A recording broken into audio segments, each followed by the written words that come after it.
मला जाता जाता मार्केटमधून फिश पण घ्यायचे होते, कारण मी बनीला प्रॉमिस केलं होतं काल, की आज नक्की फिश आणूयात. तर लंच आणि डिनरमध्ये दोन्ही वेळ खाता येतील. मला फिशबद्दल जास्त काही माहिती नाहीये, म्हणून मी इथे त्या ताईंना फिशची नावं विचारत होते. मी पापलेटच नेहमी घेते, बाकी कोणता फिश मी अजून ट्राय केला नाहीये. बट यावेळी पापलेट आणि अजून एक मासा घेतलेला आहे मी. मला त्याचं नाव आता आठवत नाहीये काय आहे.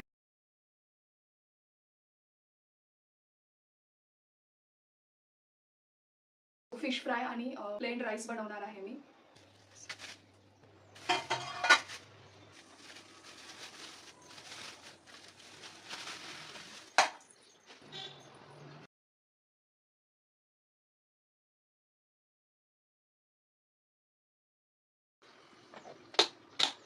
आणि आता या राहिलेल्या माशांना मॅरिनेट करते आणि त्याचा मसाला बनवते मी.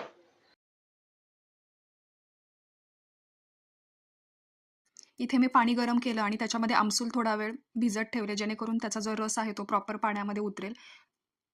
तो मला फिश मॅरिनेट करण्यासाठी वापरायचा आहे. आणि साईडलाच मी प्लेन राईस कुकरला लावला आहे बनवण्यासाठी. लसूण सोलायचा राहिला होता, तर लसूण पण सोलून घेतला.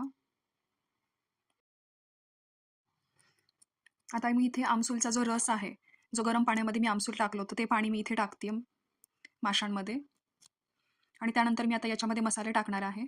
सगळ्यात अगोदर मी मीठ टाकलं. त्यानंतर हळद, लाल मिरची, कांदा लसूण मसाला आणि गरम मसाला. हे सगळं मी आत्ता टाकलंय आणि पुन्हा मी जो मसाला बनवेल कोथिंबीर, लसूण यांचा, तर त्याच्यामध्ये पुन्हा मी मसाले टाकणार आहे. पण याच्यामध्ये पण मी थोडेसे टाकलेत, कारण ती टेस्ट मग मॅरिनेट करताना उतरेल माशांमध्ये.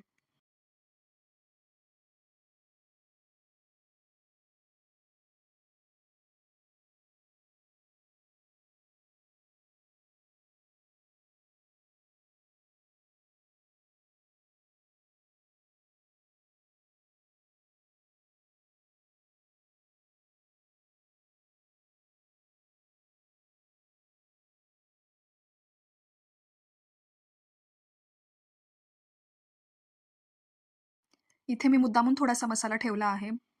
याच्यामध्ये मी राईस टाकते आणि तो सगळा मिक्स करून घेते. कारण जो आपण माशांसाठी मसाला बनवतो, तो भातासोबत खूप छान लागतो. तर हे सगळं मिक्स करून घेतल्यानंतर याला मी तव्यामध्ये पुन्हा फ्राय करणार आहे. कारण मासे बनवल्यानंतर हा आमचा प्लॅन असतोच, की त्या मसाल्यासोबत भात खाणे. तर तुम्ही एकदा ट्राय करून बघा.